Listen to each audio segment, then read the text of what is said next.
Rahul says, "Hello Anantaji. I recognize myself as awareness right now,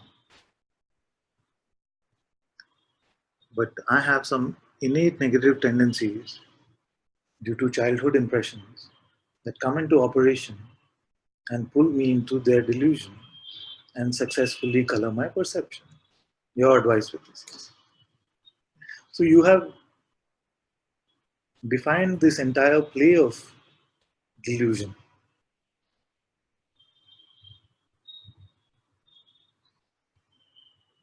This is how the self functions.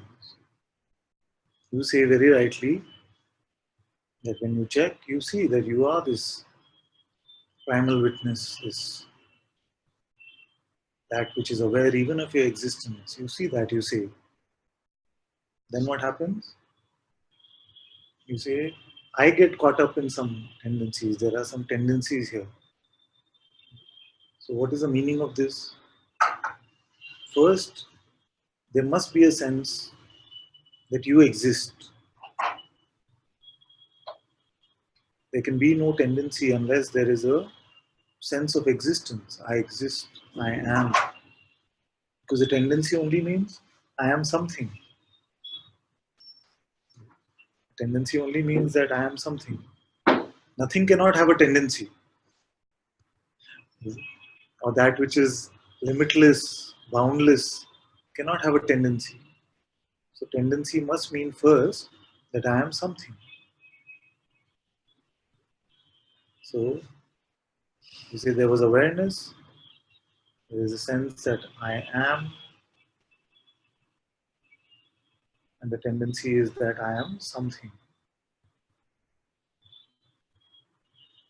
Now, stay with the now. You say when you check, you see that you are this awareness right now.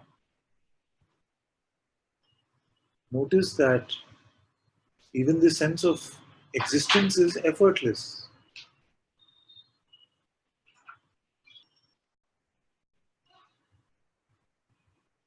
How does the tendency come? We won't even postmortem them. We won't look at the past and why they came. We talked about it in the past, saying that could be because of parents, could be various things that happen. So you say due to childhood impressions. But in the right now, if you check and you find that you are awareness, then how is it that you become something else? Can it happen without the thought? If a thought doesn't come, what are you?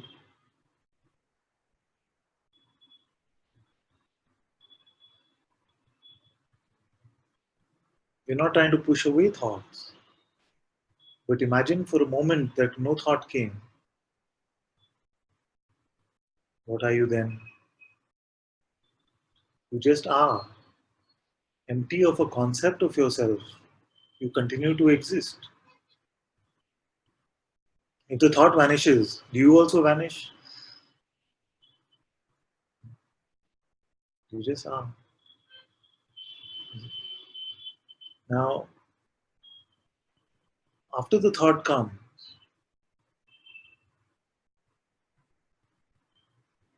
you notice that it is either believed in. That means, what does it mean to believe it? It means to say that it is true. Something gives its assent to the thought, says the truth value is one, says that the thought is true. And not only that, it also says that it is meaningful.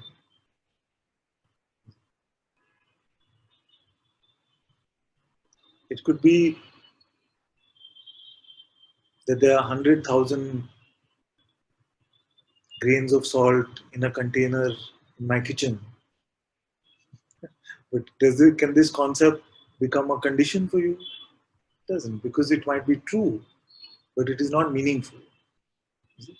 So that which we say is true and also has meaning for me, that becomes then a conditioning or a tendency. So it is to hold on to this conditioning, to hold on to these tendencies, which has taken so much effort. Because first the concept has to come as a thought, then we have to, attention of course goes to it, then we have to say that it is true and meaningful. Then it becomes a belief. So much work is happening. You see? So although satsang might feel like I'm asking you to take some effort, it is actually to come to your effortlessness.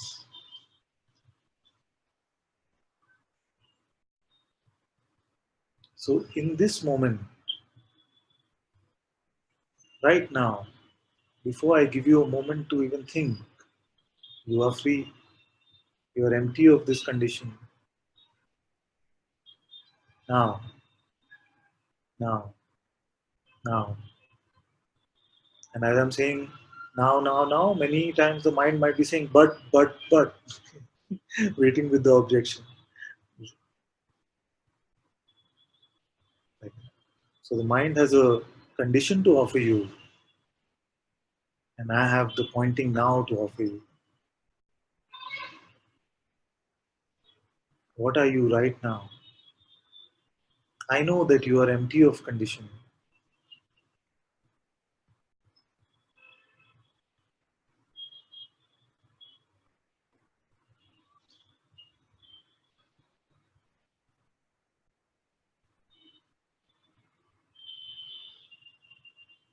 but consciousness has given itself the ability to pretend as if lies are true about it.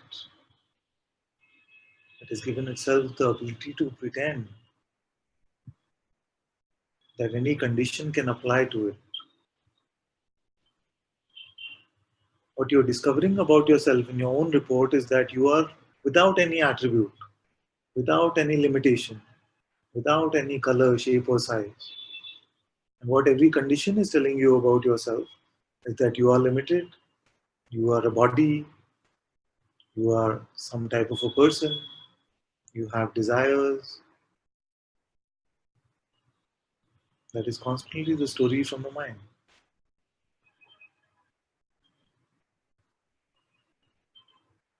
But in this moment, you have a discovery that I am this awareness. And none of this really applies to this awareness. That is why the inquiry is beautiful, you see. Because as you keep coming to this recognition of the truth of what you are, that which is false will look more and more meaningless. And as it starts to look more and more meaningless, you'll find it more and more difficult to give belief to these concepts, which are selling you your limitation, which are telling you that you have a duration between birth and death, that is you. This, this bucket of flesh and meat, that is you. This is what the mind is saying.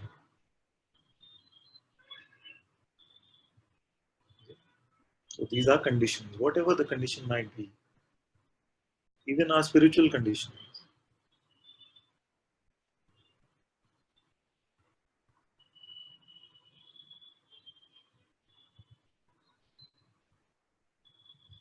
So then what is it that, as long as there is a sense of doership, what is it that I can do? Till I come to the authentic discovery, full of integrity, that there is no individual doer here, what is it that I can do? Now, all of spirituality is based on that,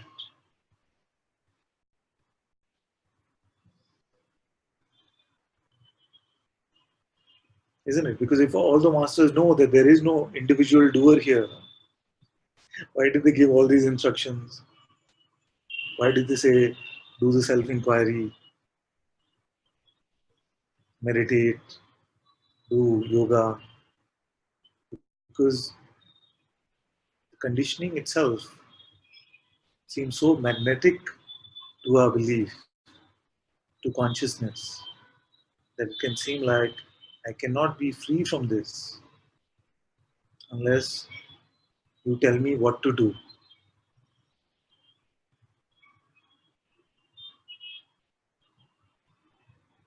So let me see if I can tell you all what to do, and you can decide what is the most comfortable. The first is just let go, surrender everything to whoever you have some devotion with. The true point of having that devotion is that everything is that one's problem.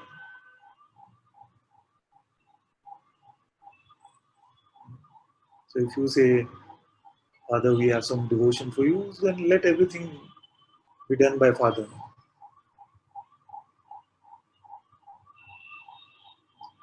Now, this one is a tricky one because as you give up what is to be done to Father, you also must give up what is experienced also to Father.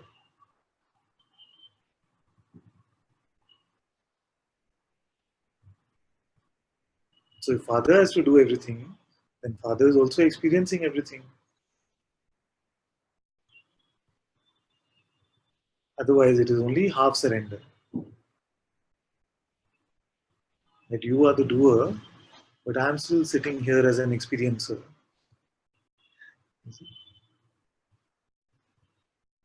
But if it is half surrender or none at all, then just start with picking half surrender. It's okay. So some of you might feel like there is no such devotion or there is no such being that you can feel, or even a devotion to God or any such power is not there. So you can just say, yes, he or she is taking care of everything. Nothing is my problem. You don't find anything like that. Then what should you do?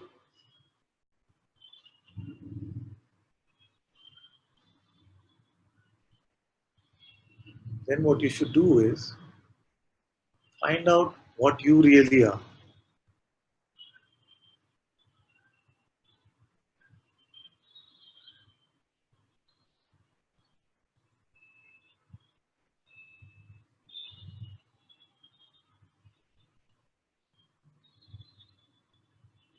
How to find out? Just in satsang, what we do every day is this inquiry. What is it that I really am?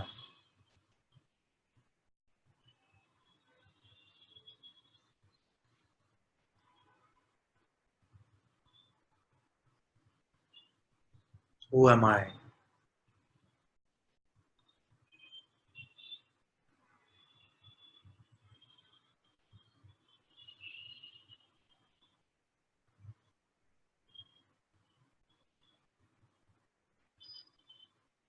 So these two are the main pointings, main direction in this path. Bhagavan Sri Ramana Maharishi had clarified very clearly that surrender and self-inquiry. For some of you, it is surrender or self-inquiry. For some of you, it is surrender and self-inquiry. It's okay, whatever permutation and combination, whatever feels most naturally. So he had brought about such a beautiful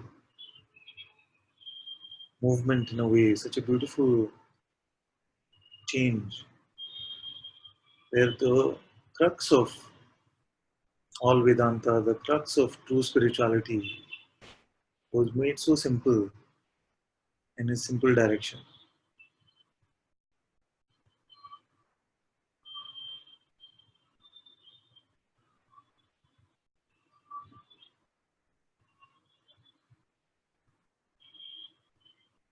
Surrender means you, Guru or God, you are the one doer and the one experiencer. Everything is yours. Let thy will be done.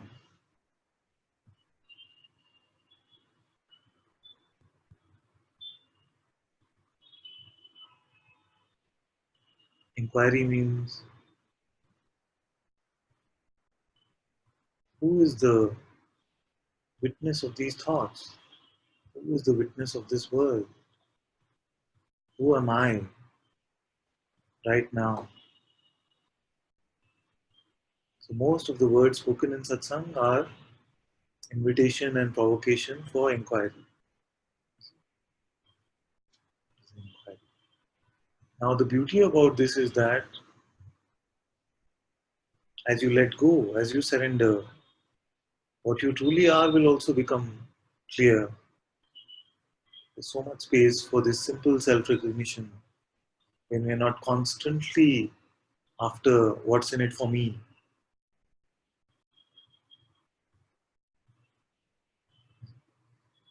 When you're not constantly running about in the belief of this concept, what's in it for me, you'll find that there is so much spaciousness to recognize your truths.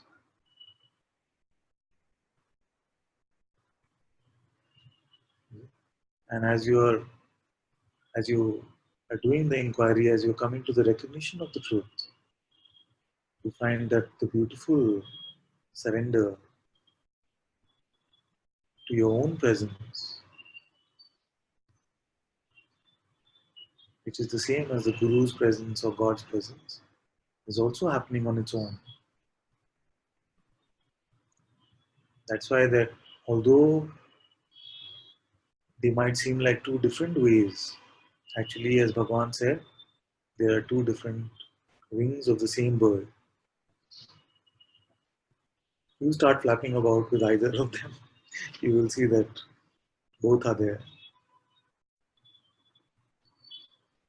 Now, some of you might say that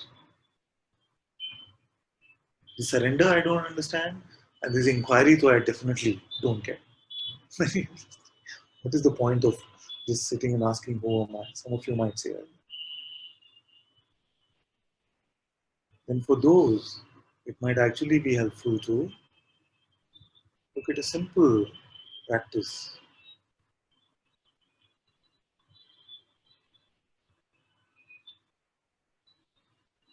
And if there's anyone who feels like that, they can always come to me and say that I feel like my mind is so noisy.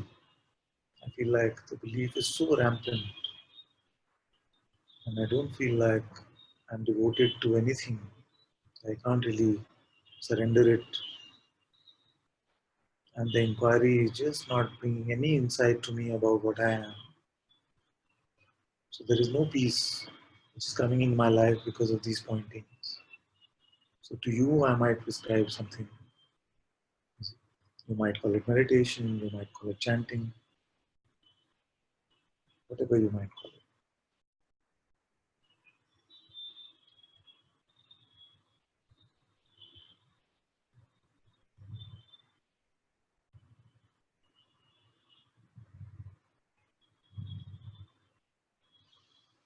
If you feel that even this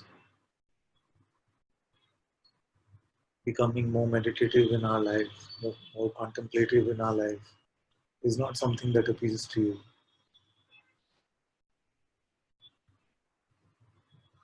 or even the concept of chanting something doesn't appeal to you, even the concept of just staying with what is, staying with your breaths, for example, sounds like it is alien and has no has no appeal for you, then I might say, but still you must come with this integrity and say this is what it is. Then I might tell you something else.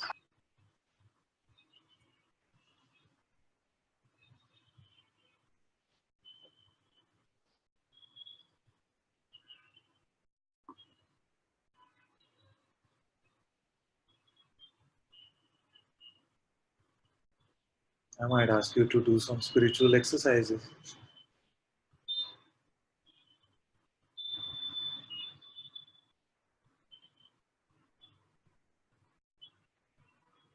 I might ask you to sing some devotional songs. Or I might ask you to do some seva, do some service which doesn't have a me at the center of it. Do something, anything which has no me at the center of it. So all of this is a response to what should I do? And most of spirituality is about this. Of course, there will come a time where with the integrity, you will see that there is no doer here, there is no limited entity here. Therefore, there is nothing to do. All is being done.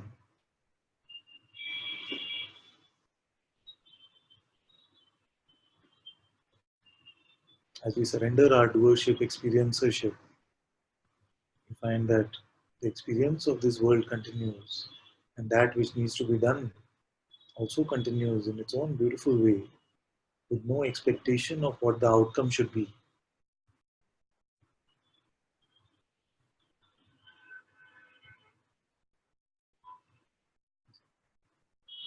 But what is all of this about?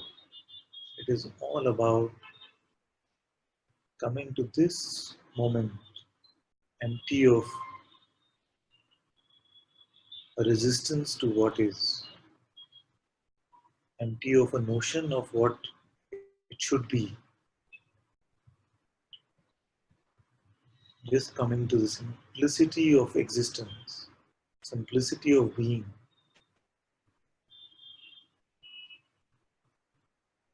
And because our conditions have been so complicated, it can seem like all these various options are there for us to be empty of these conditions.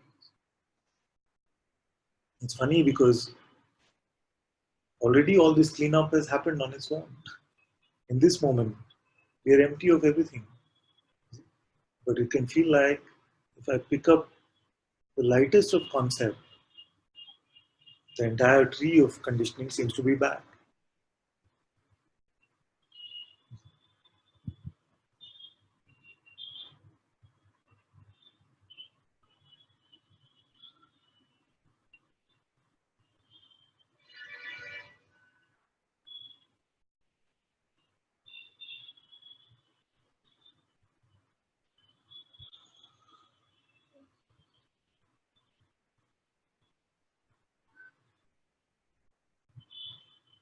In this moment, all that is needed, if anything at all, is a simple openness, a simple allowing.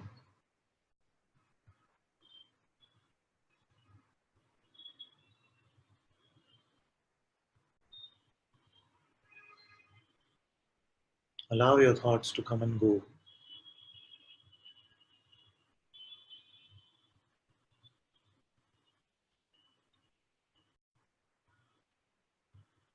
And even if your belief goes to some of them sometime,